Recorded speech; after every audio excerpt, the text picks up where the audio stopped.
You don't really understand the value of having an animal around until you really don't have one. And you know, we get to base and we see all these stray cats and stray dogs, and the first thing they tell us is don't pet them, don't touch them.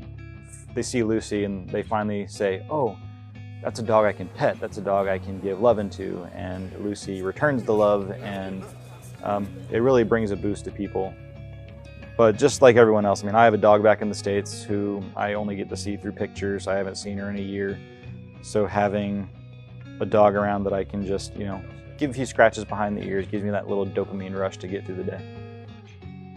The Air Force got rid of its official mascot program, so there are no official mascots anymore. That's why she's been grandfathered in, and when she passes, we won't get a replacement.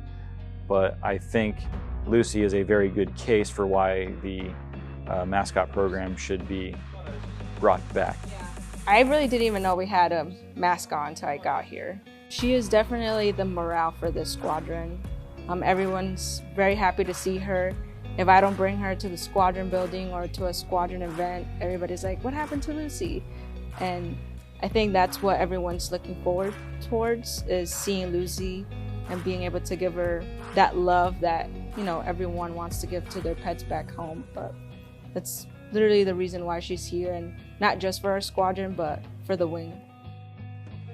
It's just a feeling that, you know, your pet's still here, even though my actual pet is back home. She brings that peace, like everyone says, home is where your pet is at, and Lucy just makes me feel like I'm still home, even though I'm not with my actual pet. Lucy is open to go visit anyone. She loves hanging out with people. She loves food, so if you have snacks, make sure you have some. She's just here. She's the support that anyone needs.